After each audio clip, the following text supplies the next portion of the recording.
The AirTech Heating Studios, a Born to Win media production. Welcome to the resurrection of Say It Like You See It. Happy Friday, everyone. This is Say It Like You See It live from Fond du Lac, Wisconsin, the heart of Packers country. This is Trace the Moose Moustakis, joined by Mighty Q Quinn Redmond himself. An almost all NBA exclusive show today. We might work a little bit of football in there, a little NFL talk. Quinn, it's great to see you. Happy Friday. How you been? Happy Friday. We're rocking and rolling as the week comes to a close. We've got some NBA play-in games that we're rocking and rolling. It's not a Taco Tuesday. Nope. It's a fantastic Friday. Yes, So it it's is. I'm doing good. The gym was fun. The gym was good and live action, and there's no snow happening anymore. It was a thunderstorm last night, so we know that we're officially out of winter. Well, And we're doing a lot better now. I hate to rain on your parade, and no pun intended. However, the last 4 days here in Fondy, the low has been 74, the high has been 86, and we've had sunny days all 4 days. So it has been beautiful, beautiful weather. A very rare Friday for me that I'm off before the time I'm supposed to get off. Has something to do with my boss taking a little trip out to sunny California. So let's just dive right in. Let's make the most of the time that we've got. NBA playoffs are officially set up. They're ready to go. And we have a lot of what I think to be really easy matchups. And there are some matchups that I believe are going to be a lot more difficult. So let's start with the East. We are looking at the Milwaukee Bucks facing off against the winner of the Miami Heat and the Chicago Bulls. The Heat and Bulls, if I had to pick a very quick, prediction, I'd say the Miami Heat, they're a much better defensive team. The Bulls, while they have DeMar DeRozan and Zach LaVine, just aren't that good enough a team defensively, are very streaky offensively. So I'm going to say it goes Bucks against Heat, and we can dive into that in just a second, but let's get your play-in prediction real quick. Yeah, I think the Bulls probably spent most of their energy against the Raptors in that play-in game. It was a relatively emotional game, but I mean, with playing games, it's like March Madness. It requires everything, and sometimes those games that kind of come down to the wire are a little bit too emotional. Sometimes it ends up being a little bit draining the next game. Versus the Heat, hey, if they won, they were in. But for them, it was kind of they're in a double elimination situation. Versus, hey, they lost a game that everyone was basically scripting in. Oh, it's going to be easy. Heat walk across the Hawks, no problem. They're playing the Celtics, and they went out and threw a dud.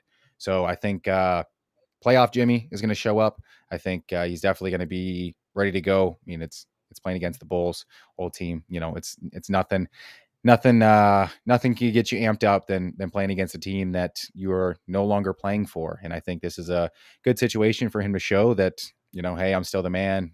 I'm going to do it over here in Miami, continue doing my thing. And then the problem is I think they're frisky. I think the Heat are going to give a very tough 5-6 games to the Bucks, but they're not winning against the Bucks. It's just how long can they stretch the series out? And I think them playing the extra game, having to play the Bulls for this play-in game, the secondary game for them.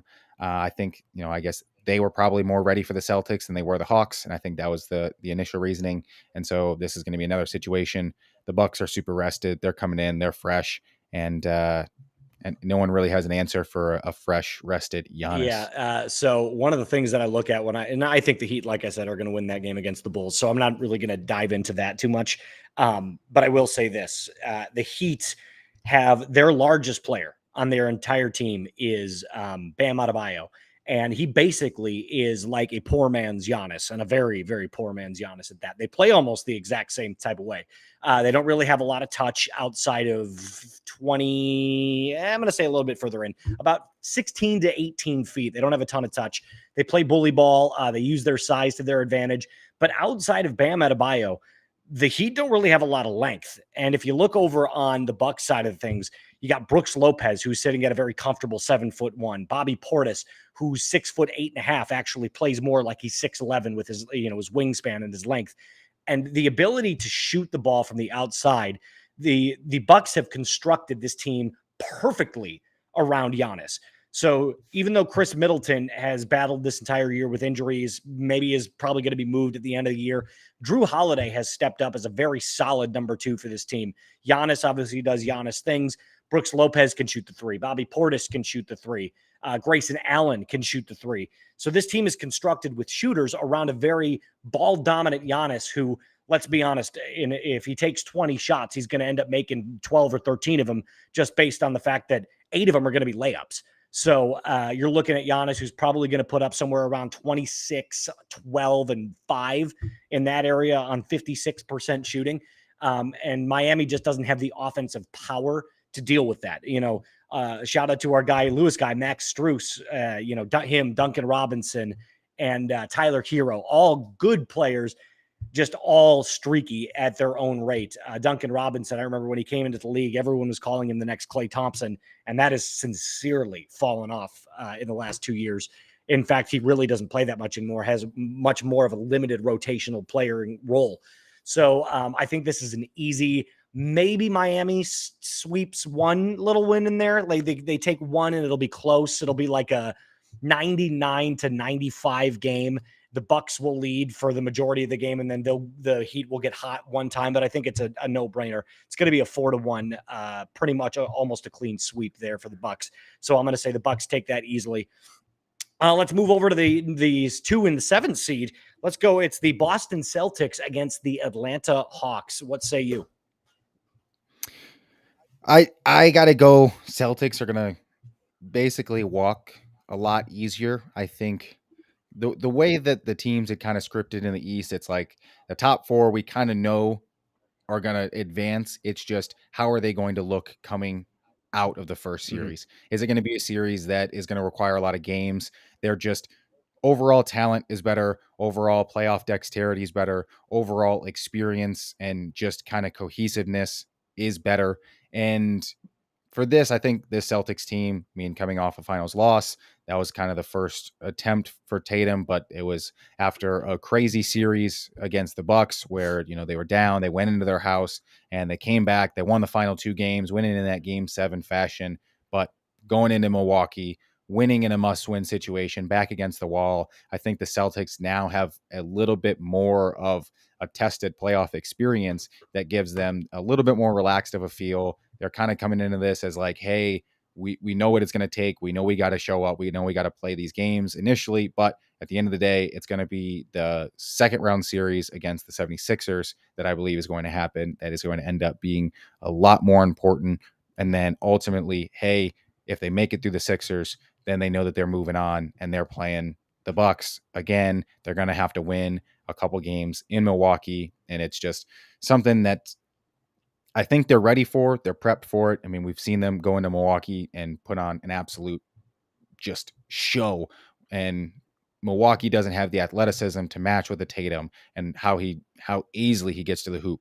But it's kind of now the same, like, gentleman sweep against the Hawks. Trae, yes, has very great, is a great playoff player. Definitely shows up for the big games, but showing up for big series, I think, is going to be tough. This is kind of a situation for him. Are they really, a sharp enough offensive team to match with the athleticism that Boston has? Boston still has phenomenal backcourt length than and it's just, yeah, it's not going to be easy for the Hawks. And like I said, I've got the Celtics making it all the way to the Eastern Conference Finals, and it's a matchup of just 2 definitely unmatched teams. You've got a very skilled and now very playoff experienced Boston team against a young, immature, Atlanta team with not much kind of it's like we're a semi-cohesive unit. It feels duct taped together. So one of the things that if you've been keeping up with the NBA throughout the season, you'll know that the Atlanta Hawks had a 20 I believe it was a 22 game swing where they went 11-11 and had a perfectly, or maybe it was something, or maybe it was 24 games, and they went 12-12, and they had a 6-6 record at home, and they had a 6-6 record away. Like, they are the most, to coin a Gen Z term, they're the most mid team in the entire NBA. This team is no better or worse than its own self. I agree with you wholeheartedly. Trae Young, an absolutely big game player for sure. In the moments where he needs to step up, always does. However, the players around him, they're not good enough to compete for a championship. John Collins, I know everyone was really high on him the year that they went to the Eastern Conference Finals. He's nothing more than maybe an 18-9 player. On a good night, he's a 20-10 guy, which are really great numbers. But in today's, NBA, where you have to be able to shoot the three at an elite level and you have to defend at an elite level in the playoffs, Atlanta just doesn't have enough of those pieces. Getting rid of one of their main three-point shooters last year, Kevin Huerter, who's now on the very, very hot and very dangerous Sacramento Kings. I just look at this team and I say, no, it's probably not in the cards. I do want to talk very briefly about the team that I think is the most interesting team in the East. I know that we were talking about the Celtics, and I believe the Celtics are the most well-rounded and most balanced with the most talent around them. But the team that I'm very interested to see what happens to is the number 3 seed, the Philadelphia 76ers. There's been a ton of controversy this year about giving Joel Embiid the regular season MVP. I have my own thoughts. I think Joel Embiid is under an enormous amount of pressure this year to perform. Should be noted, he has never made an Eastern Conference Finals. He's only made the second round, lost. Obviously, there was that heartbreaking moment against the Raptors where Kawhi hit that game-winning shot to send them into the Eastern Conference Finals, and then we know what happened from there. They ended up winning the NBA championship. Embiid, an unbelievable talent, probably would, if he doesn't ever win a championship, will go down as a top 5 player, in my opinion, to never win a championship, alongside the likes of Steve Nash, Allen Iverson, and a variety of others. So let me just say this. I don't think Joel Embiid deserves the regular season MVP for this stat alone. He doesn't play enough games. He's got a huge body. He's an unbelievably injury prone player, but when he's out there, he's Shaq, right? Like he's Shaq. He's Hakeem Olajuwon. He's a bucket. He can stop it. It's just, you don't know how many games you're going to get from him out of a single year. I mean, this year, I believe he only played about 65 games, and we know that's hovering right around the league average in terms of load management. But there are years where Joel doesn't play a game above 50 games. And it's just his body is brittle and it breaks down.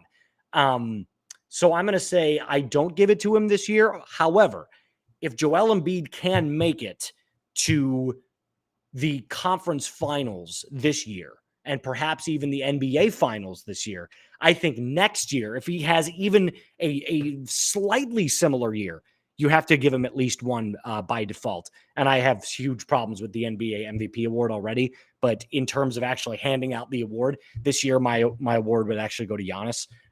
Number 1 seed is always putting up, 28, 11, 5 numbers. Is just, he gets it done on both ends of the court. So I'm going to give it to Giannis this year. But next year, I think predicating what this year's numbers look like and this year's statistics look like and this year's playoff performances and how far he takes the 76ers team, I think next year you have to strongly consider Joel Embiid the MVP. Yeah, in terms of the MVP award, there are some serious flaws with the NBA MVP. I still look at it as if we're looking at the award as most valuable player, you have to then take into account the team that they are also playing with and around, and how big of an impact, and you said in terms of which players miss games and which players don't. Giannis has missed a lot of games and the Bucks still win a lot of dominating games. That is just the clear tell signs of the Bucks are a very well-rounded and very good team. Giannis, as an addition on that team, yes, is only the catalyst to what is an already accelerated team that's better than most in the league, that has a bunch of talent. For Joel's point, he's playing with another randomly streaky, do they play, do they not play, James Harden, and what, Tobias Harris type? Like, Tobias and Tyrese Maxey is the other but like that's where offensive player. that's where you start to look at with the 76ers, and it goes, well, why are they in games? Well, because Joel Embiid is dominant both on offense and on defense. And you start talking about most valuable players, it comes down to, well, when Joel's not there, the team is not nearly as organized. The team is not as good on offense. The team is not as good on defense. And when he is there, they are a completely different team. They're a completely different roster. They're a completely different opponent. And that ends up lending itself to be more of the reason. He's done something that only 5 people have ever done that involves Kobe and Jordan, in the fact that he has averaged over 30, I want to say averaged over 35 points. And now he's done it multiple times. He is doing For a things. Season? Yes.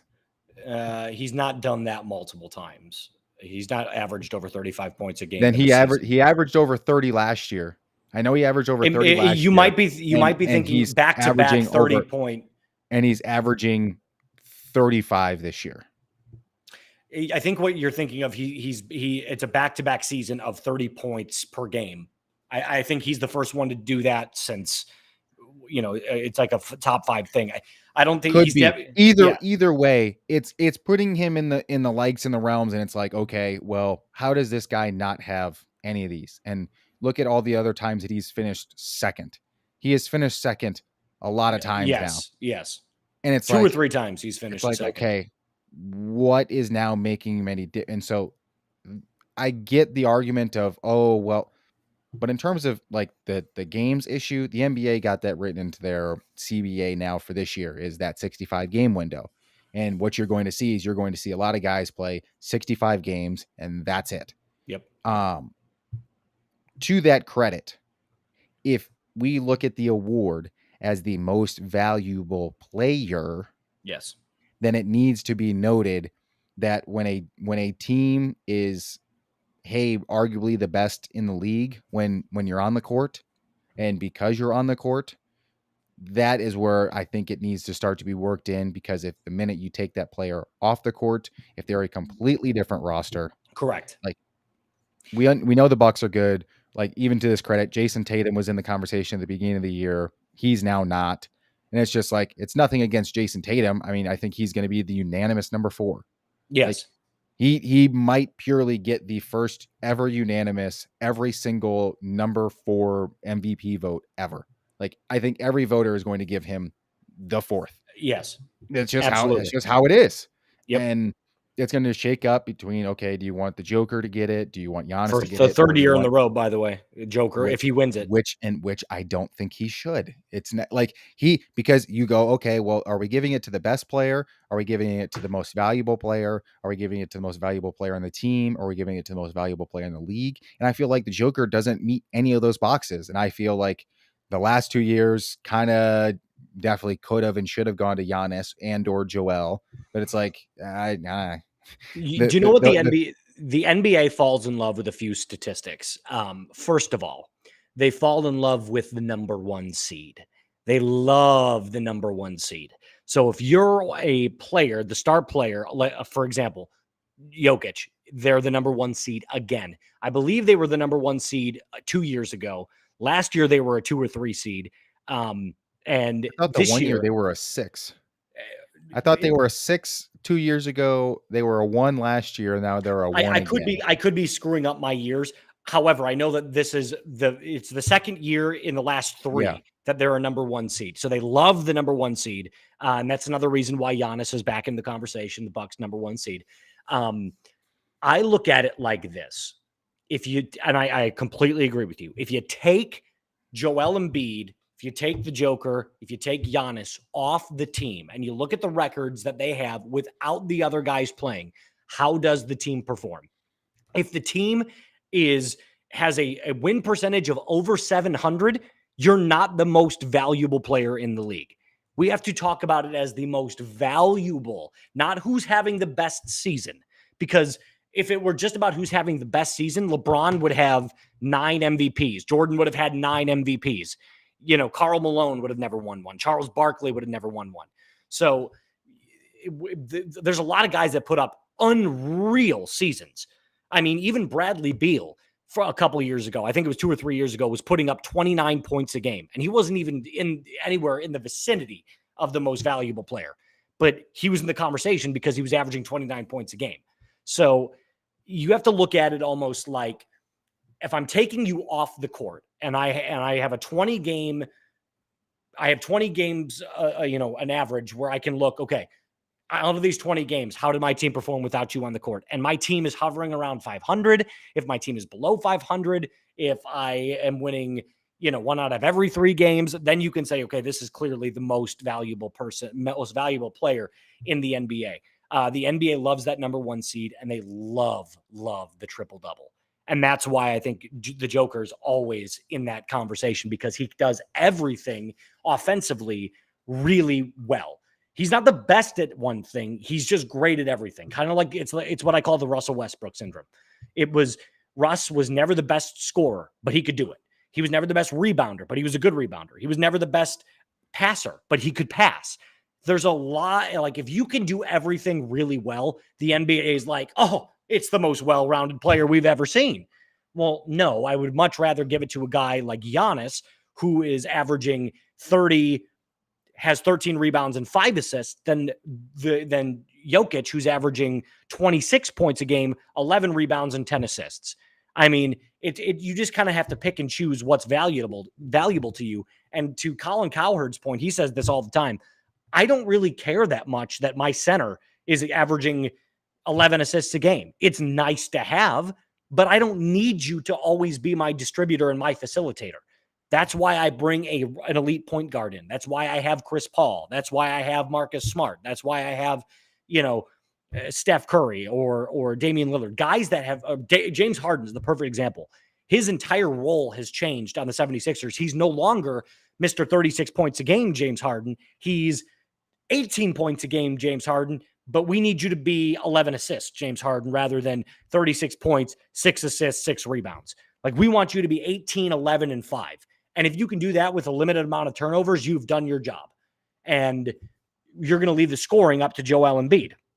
So I think looking into this year's Eastern Conference, if I had to pick a team to win the Eastern Conference and represent the East in the NBA Finals, I'd probably have to put it up right now to Boston. I think they're just too well-rounded. I think they're too good. They're too deep. Even their 6, 7, and 8 guys are really, really good bench players. So you're looking at a team with a very, very solid starting core. You've got some depth. You've got guys that are young. So it's not guys like, not all of them are Al Horford, where they're 35, 36 years old. They've got some youth still, which means they've got fresh legs and they can go pretty much all night. But my dark horse right now in the East, believe it or not, I'm going to have to give it up to Philly. I know it's not really a dark horse considering they're the 3 seed, but I would not count out Joel Embiid this year. He is just doing too much. He gets too many buckets. I would not be surprised if you see Philly come out of the East. I like that last little bit at the end about the 76ers and how Joel Embiid is doing. That's a very hard and fast Nick Wright take. He's been very, very steadfast about the 76ers and how good they're playing this year. And, them beating Boston that last time and essentially what was a must-win game for them, I think gave them enough confidence. It's, hey, Jaylen Brown didn't play. That's fine. But it still gave them enough confidence of, hey, we lost to the Bucks and the Celtics game 1 and game 2 of the year. We then lost to the Celtics on a 3-pointer by Tatum just before the buzzer. Yep. And Joel's game-tying 70-footer got waved off because it came off just a split second too late. A tenth too late. That's right. And so you've played those teams dead even, and the times that, hey, you had to win the games, you won them. I think truly the Eastern Conference Finals stands more and will be more exciting between in that second round series between Boston and the 76ers, because if one of those two teams are able to get out of there without just an absolute collapse, and just exhausting themselves to win the series, then I think both of those teams are good enough to go to Milwaukee and beat Milwaukee, because the 76ers match up a little bit easier, like size wise, and it turns into just an even match. Yep. And I think there's a lot more drive and passion for the 76ers. Correct. But if it's Boston that comes out of it, then it's, hey, we're more athletic, we're deeper, we are a more well-rounded machine than the Bucks. And by the way, we kick your ass every time because you guys are a terrible matchup for us. Like we come in there, we can just dominate, and we know that we're going to dominate. And you're now thinking about us. We're living in your head rent free. And so for that main reason, I think it really comes down to that second round matchup. I think based off the first round, the fact that the Celtics are playing the Hawks now, I think that is actually going to be enough of an easy path for them to come in rested. And I don't know. I still like the Celtics. I think they're just more organized, and I like them coming out. And I'll lead a little bit into my West, but I think I'll save that for a little bit. But I think it's Boston back again this year. Yeah. So speaking of the West, let's move on to the West. I don't want to dive too much into the West here as much as we did the East. I feel like the East has a lot more to prove this year because of how many great seasons we're looking at. Really, the only main headlines right now in the West are how is LeBron and the Lakers going to do now that they've made the playoffs? Are they going to be this unstoppable force, or are they going to pitter out like they have in the last few years? And then, honestly, it's how is KD and the Suns going to do? I don't think anybody else is garnering nearly as much force and attention as they would like. I mean, obviously, you had a couple of storylines. The Ja Morant storyline, missed 8 games because he was in the club, pulling out guns and fake shooting people, Instagram Live. But outside of that, the Clippers have not been talked about. The Warriors are not good enough on the road. They're an old team. I view this as it's the Lakers, it's the Suns. Like those are the teams that everyone's focusing on with the addition of Kevin Durant. Cool little fact about Kevin Durant to start this little West prediction. Kevin Durant going back to November. So we're going back to all the way to November and all of the games that he has played. Kevin Durant is 27-0 since, let that sink in for a second. Since November, he's played in 27 games, which is not a lot, but considering he was injured and then there was the whole Brooklyn thing, that is still an unreal statistic to play 27 games and not have lost a single one while you were out on the court. I think this is obviously the team to beat. I think the Suns have the most momentum. They've got the most talent. And honestly, it's just about, are you going to get them on an off night? Because if you can play them at their best and your best, there is no shot in hell you have of beating them. They're just going to slaughter you. Their shooting is too good. Their outside perimeter play is too good. Kevin Durant plays too much defense. Chris Paul plays too much defense. And then you've got a rim protector with DeAndre Ayton, who's always good for 16 and 12. So this is a team that is absolutely front-loaded. Not too much depth, but I don't foresee a lot of bench players playing on this Suns team. You're going to see the starters playing well into the mid-30s and possibly upper 30s every single game. You're talking 39 minutes, 40 minutes a game. So I'm going to say this. I'm going to go right into my Western Conference predictions.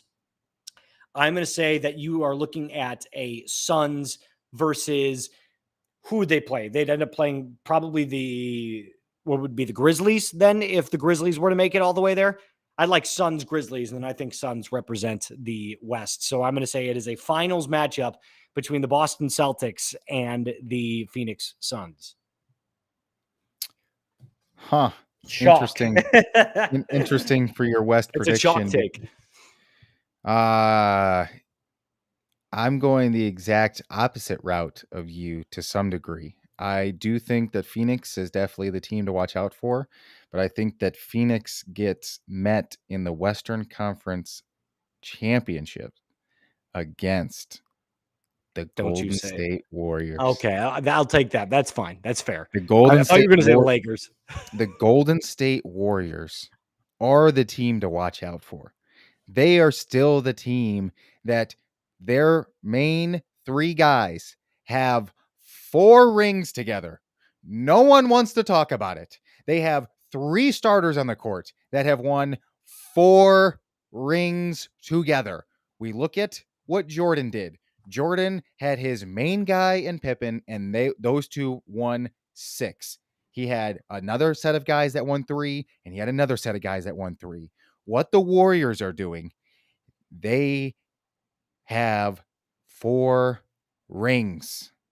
4 rings. They've done it with this core crew. They did it 2 with Kevin Durant. They did 1 last year with the addition of Wiggins. And so now you have Poole, who's played longer and got himself a ring last year. You have Kuminga, who's now playing a lot more minutes, and he's better. So this entire season, the Warriors didn't try at all. At all. Because you can look at it and say, wow, they're just an average team. The fact that they are 1-20 against teams that made the playoffs on the road is also a sign, with how poor they were on the road. They were so good at home.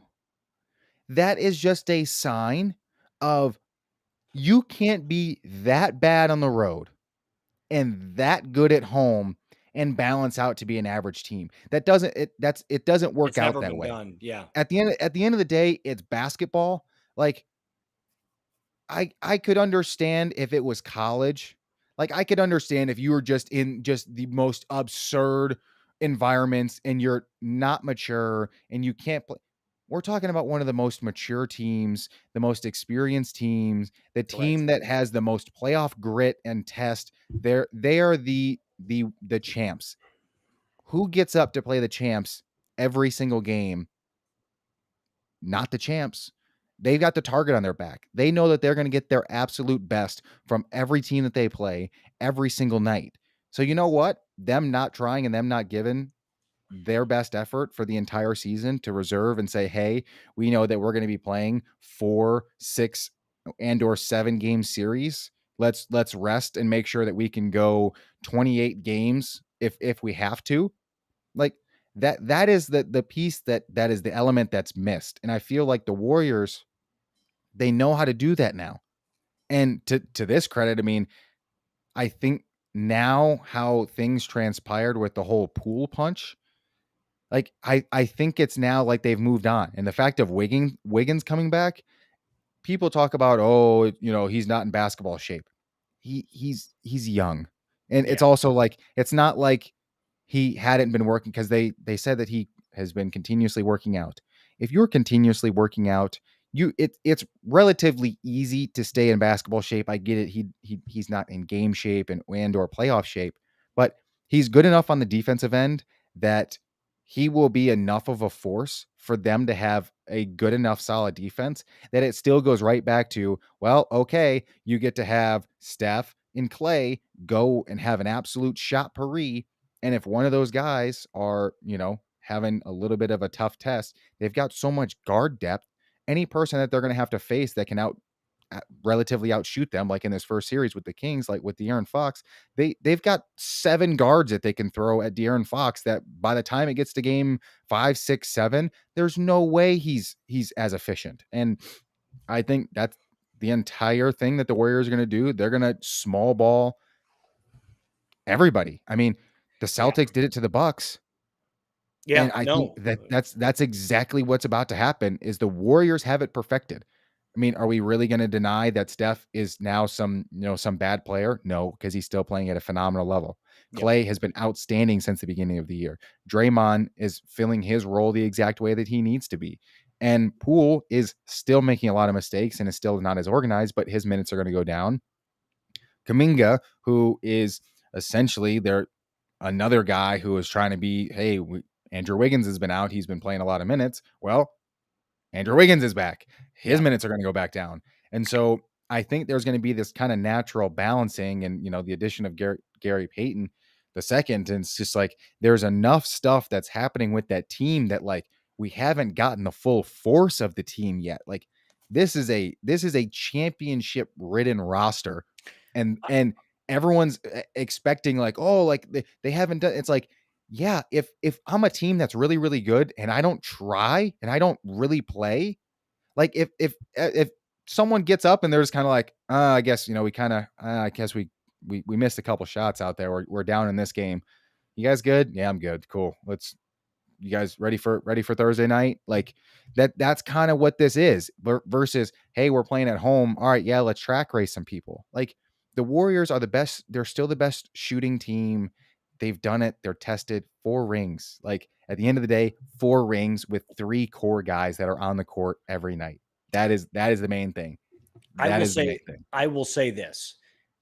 There is one team in the West other than the Suns that I don't want to play, and it would be the Warriors, simply because the Warriors are like, it's like pouring gasoline on a fire. Like, I mean, if they get hot, you have no shot. No one is out shooting them. No chance. So you've got to almost play bully ball. You've got to use your bigs better than you've ever used your bigs before, because, like you said, they're going to go small ball. So look for Domantas Sabonis to have the ball in his hands a lot for the Kings. He plays a very European style of game too. He's not a crash the board bigs. He's more of like float around the baseline, kind of camp a little bit outside on the wing. He can shoot the 3, but he's not necessarily an amazing 3-point shooter. He's just one of those, like, kind of like he's like Joker light. Like, he does everything really well. He just he's not an aggressive style player. So you're going to have to look and see those big men that you've got for the Kings. You're going to have to crash those boards and make sure that you're throwing length out there to kind of get some hands up and maybe block some shots. Anything else to add? I think that just about covers what we're looking at here for the NBA playoffs. I mean, it's just going to be storyline after storyline. I got rematch last year. I got Warrior Celtics. Oh my God. Well, hey, look, I would not be opposed to watching a rematch there. I think Jason Tatum has learned. So what happens? So what happens when the Warriors win and they have their 5th ring? You have to consider Steph Curry the greatest point guard that's ever played the game, bar none. What you have to consider? I mean, I guess there's Magic Johnson, but like, well, that's who I have. I mean, Magic 1, Steph 2. That's my 1-2 punch right now. But if Curry wins, I think you can only you have to say it. You can't. It's not even an argument anymore. Curry's better, but I think right now the only thing holding Curry from Magic is that 5th title. Like, he's done everything else that Magic has. It's just a matter of now you've got to, because I feel like there's an asterisk next to a couple of Steph's. I mean, he only has won 1 Finals MVP. So that might be a point guard. But hear me out. You won 2 with the most loaded team that anyone's ever seen. Clay, you, Kevin Durant. So you won 2 like that. I almost think people look at it and go, if you didn't have KD, team's a team. If you're right. Recruit KD. You're right. And he's won 2 rings with KD and he's won 2 rings without KD. And this would be his 3rd without KD. That's my point. So if he wins it, then you have to consider him the greatest point guard that's ever played. You have to. I mean, he has my vote then. And then there's Steve Kerr over there, like, Steve Kerr's got 11. He's just Steve Kerr. He's like, that's what I do, baby. Steve Kerr. Like, I don't know if Steve Kerr actually has 11. I know he's got 2 with the Spurs. He's got 3 with the Bulls, and then he's got 3 with 4 with the Warriors. So he's got 9. 4. Yeah. So he's got 9 rings. This would be his 10th. He'd be like this. He would have 1 for each hand. Yes. The only one that actually has more, Phil Jackson with 11. And then I think he'd give a look right back to Michael. He'd say, "Hey, Mike, glad you punched me, my guy." That would be great. Hey, Mike, you want to come punch me again? I think we've got a better chance. Like, If come on, Steve Mike. if Let's Steve let's throw hands now, if Steve baby. Kerr ever gets into a fight, it'll be let me take off my rings first. Hey, He's Mike. just Hey, Mike. I'm glad you got that national championship ring to make sure that you had a seventh one. But hello, my friend. Hello. allow me to introduce you to Lefty. That- Oh, that's good and, stuff. and that's I guess probably actually more the reason now. Like now that we actually sit here and talk about it, of like, hey, Steve Kerr. I really like Steve Kerr. For him to Steve get Kerr's his 10th ring, that would be. nobody talks about him in the. I mean, we should, because I feel like Steve Everyone Kerr's talks about legacy. Phil Jackson is incredible. Oh, Phil Jackson is this. It's like, yeah, because he got to do great things with Jordan and Jordan Light. Yeah, MJ and Kobe. He played with two of the. And let's not forget Shaq in Yeah. good Shaq years. Well, I mean, Like, Phil's coached a variety of phenomenal players. Shaq, Kobe, Michael, Scotty, Dennis. So Phil Jackson's resume is unwavering, but I think we don't understand the full scope of how amazing Steve Kerr's basketball legacy is.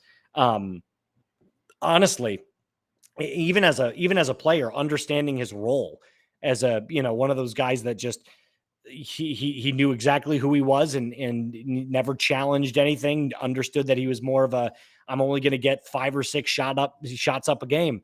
I got to be able to make 3 of them, So, I mean, it was one of those, he's one of those players. And obviously as a coach, he's done so many more great things than just, his 3 or his 6 shots a game. So, congratulations to Steve Kerr on his amazing basketball career. Hopefully, he gets another one here, but I still think you're looking at Kevin Durant gets ring number 3. I think Kevin Durant is the guy this year. I think he's the storyline. KD. It's an interesting little proposition we've got going on. All right, so that is the show for today. Thank you guys so much for joining us. Remember, you can follow us wherever you get your podcasts. We are on Facebook. We're on YouTube. We are on Instagram at Say It Like You See It Pod. We're on TikTok. You can basically go watch this, share it with your friends, give us a like, give us a follow, and we'd greatly, greatly appreciate it. From Fond du Lac, the heart of Packers country here in Wisconsin, and also from Fargo, North Dakota, this is Say It Like You See It. We will see you guys next week.